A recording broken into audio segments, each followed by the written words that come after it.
एक गांव में एक गुजरी रहा करती थी। वो श्याम प्रभु की परम भक्त थी। श्याम प्रभु की कृपा से उसका विवाह बलवीर नामक एक गुजर से हो गया।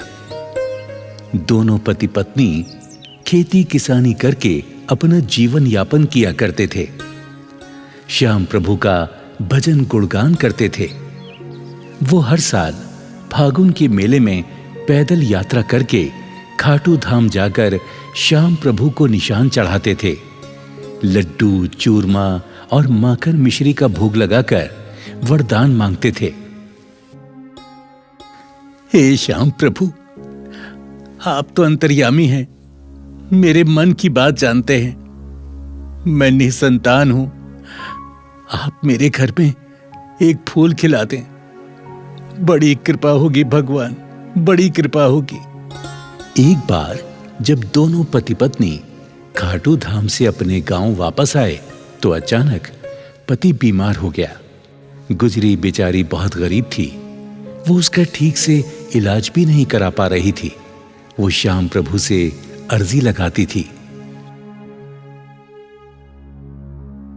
हे श्याम प्रभु, मेरे पति को शीघ्र ही स्वस्थ कर दो। इनके सिवा मेरा इस गांव में कोई सहारा नहीं है। लेकिन गुजरी को क्या पता कि उसके पति की आयु विधाता ने इतनी ही लिखी है। चारपाई पर पड़ा हुआ वो अपनी पत्नी से बोला,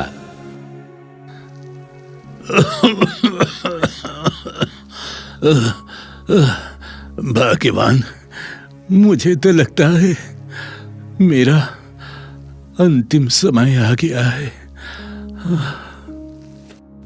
हमने श्याम प्रभु से बहुत प्रार्थना की कि हमारे घर में भी एक फूल खिल जाए, तेरी गोद भर जाए, लेकिन प्रभु को कुछ और ही मंजूर है। मुझे क्षमा कर दे, मैं तुझे इस दुनिया में अकेले छोड़कर जा रहा हूं। नहीं, ऐसा मत कहो। देखो, तुम ठीक हो जाओगे। श्याम प्रभु तुम्हारी रक्षा करेंगे। हाँ, तुम बिल्कुल ठीक हो जाओगे। परंतु विधाता को वो मंजूर नहीं था। गुजर की मृत्यु हो जाती है। अब गुजरी अकेली रह जाती है। परंतु फागुन में श्याम प्रभु के दर्शन के लिए वो हर साल पैदल खाटू धाम जाती रही। एक बार जब वो खाटू धाम जा रही थी तो उसे बियाबान जंगल में एक नन्हा सा बालक रोता हुआ मिला। उसे देखकर गुजर ने चारों ओर देखा, पर बालक के पास उसे कोई नजर नहीं आया। गुजरी ने सोचा, ये मेरी श्याम प्रभु की ही इच्छा है।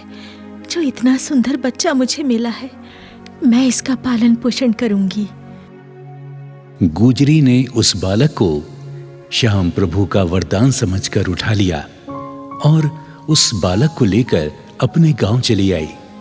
जब गांव आई तो लोग पूछने लगे कि ये बालक तुम्हें कहां से मिला? तो गुजरी बोली, ये मेरे श्याम प्रभु का ही आशीर्वाद है। ये बालक मुझे खाटू धाम के रास्ते में मिला है। मैं इसे श्याम प्रभु का वरदान समझकर लाई हूं। अब ये मेरा बालक है, मैं इसका पालन पोषण करूंगी। हाँ, इस बेचारी का तो कोई सहारा ही नहीं। श्याम बाबा ने शायद इसीलिए इसको ये बालक दिया है।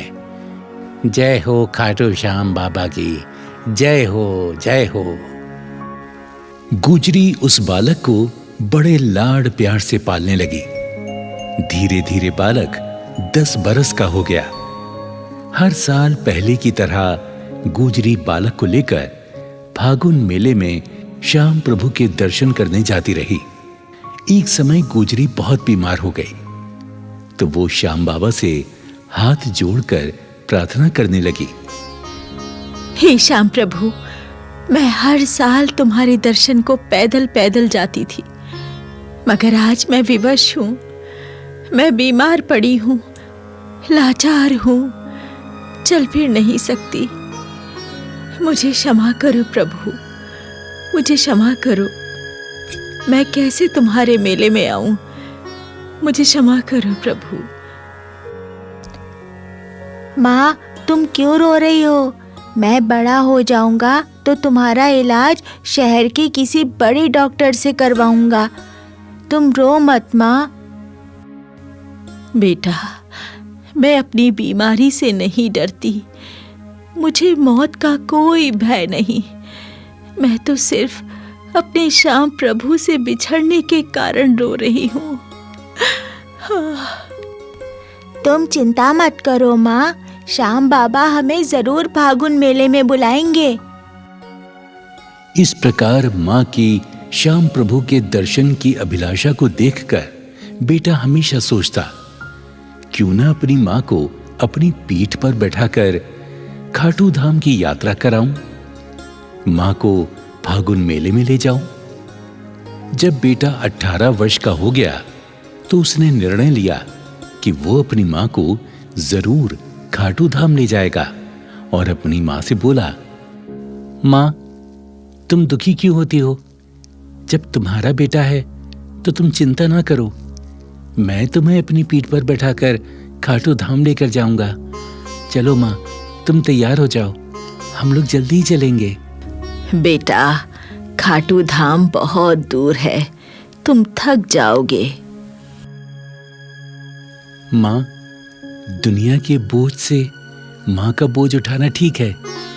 तेरे आशीर्वाद से और श्याम बाबा की कृपा से मुझे कुछ नहीं होगा। मां, तुम इनकार ना करो, चलो ना, तैयारी करो, चलते हैं। बेटे के आग्रह पर मां तैयार हो जाती है। बेटे की पीठ पर मां बैठ जाती है। बेटा खाटू धाम की यात्रा प्रारंभ कर देता है। कभी वो रास्ते में बैठ जाता तो कभी मां को लेकर चलने लगता। तभी श्याम प्रभु अपना चमत्कार दिखाते हैं। रास्ते में उन्हें एक गाड़ीवान मिलता है। वो पूछता है, बेटे, तुम कहां जा रहे हो और ये बुढ़िया तुम्हारी कौन है? बाबा, ये मेरी मां है। बीमारी के कारण ये चल नहीं सकती, इसीलिए मैं इसे अपनी पीठ पर बैठाकर खाटू धाम लेकर जा रहा हूं। मां की इच्छा है कि मैं श्याम प्रभु के दर्शन करूं। वाह बेटा वाह, तुम धन्य हो जो अपनी मां की इच्छा पूरी कर रहे हो। इस कलयुग में तुम श्रवण कुमार हो। धन्य हो बेटा, धन्य हो। अच्छा बेटा, तुम अपनी मां को लेकर मेरी गाड़ी में बैठ जाओ। मैं भी खाटू धाम की ओर जा रहा हूं। तुम्हें मैं वहीं छोड़ दूंगा। इस गाड़ीवान को मैं जानता नहीं, मैंने कभी नहीं देखा इसको। मैं क्या करूं? ये तो मेरे लिए अनजान है। मैं इस पर बैठूं कि ना बैठूं? अरे बेटा, सोचो मत, बैठ जाओ। शायद श्याम बाबा की यही इच्छा हो। आ जाओ, आ जाओ, बैठ जाओ गाड़ी में। मां और बेटा दोनों गाड़ी में बैठ जाते हैं। थोड़ी देर के बाद खाटू श्याम के धाम पहुंच जाते हैं। लो बेटा, ये आ गया श्याम बाबा का दरबार। अब आप लोग बाबा के दर्शन करो, मैं चलता हूं। मुझे जरूरी काम से कहीं जाना है। धन्यवाद बाबा, आपका बहुत बहुत धन्यवाद। गुजरी और उसका बेटा वहां उतर जाते हैं। जैसे ही पलटकर देखते हैं, गाड़ीवान अदृश्य हो जाता है। हाँ, मां, वो गाड़ीवान कहां चला गया? आपने देखा? अभी अभी तो उसने हमें यहां उतारा है। कहां चला गया वो? बेटा, ये मेरे श्याम प्रभु की लीला है। पता नहीं किस भेष में भगवान मिल जाए। चलो बेटा, अब देर ना करो, श्याम बाबा के दर्शन करें। धीरे धीरे रात होने लगी। मां और बेटे मंदिर के पास ही सो गए। तभी श्याम प्रभु गुजरी के सपने में उसे दर्शन देते हैं और कहते हैं, हे देवी, तुमने कहा था कि आप मेरी सहायता क्यों नहीं करते। तो हे देवी सुनो, जब तुम्हारा बेटा तुम्हें मेरी यात्रा करा रहा था, तब वो गाड़ीवान मैं ही तो था। तुम जैसे भक्तों की रक्षा मैं सदैव करता हूं।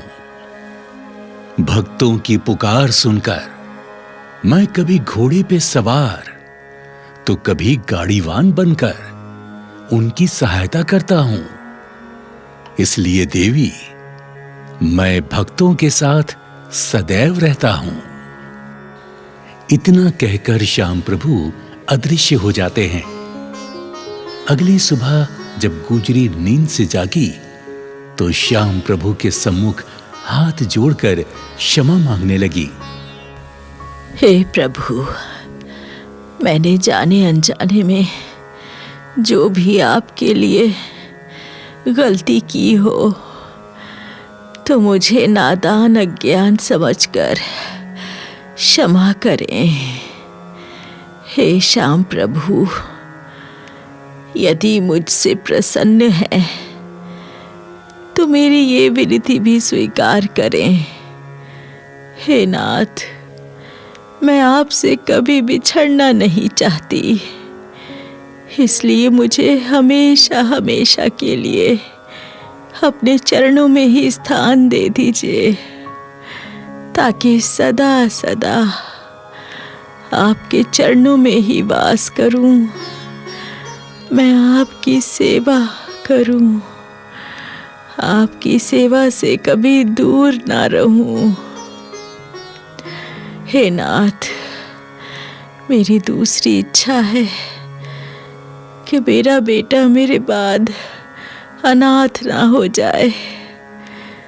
उसे सदा अपनी सेवा में ही रखना है प्रभु, सदा उसे अपनी सेवा में ही रखना।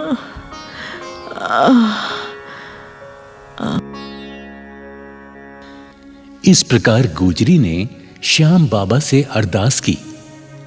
गुजरी जैसे ही विनती करके मंदिर के आंगन में आई, उसे बड़ी जोर का चक्कर आया और वो वहीं गिर गई। मां को देखकर बेटा घबरा गया। अरे मां, मां, मां, मां, तुम्हें क्या हो गया? मां, मां आंखें खोलो, मां, मां आंखें खोलो, मां क्या हो गया तुम्हें? मां आंखें खोलो ना, मां आंखें खोलो, मां आंखें खोलो, मां क्या हो गया तुम्हें? मां। बेटे का विलाप सुनकर वहां कई लोग इकट्ठे हो गए। पुजारी ने हाथ पकड़कर नब्ज देखी तो वो सन्न रह गया। बोला, बेटा, अब तुम्हारी मां इस दुनिया में नहीं। शायद श्याम प्रभु की यही इच्छा थी। परंतु पुजारी जी, अब मैं क्या करूं? मैं तो असहाय हो गया हूं। मैं मां का अंतिम संस्कार कैसे करूंगा?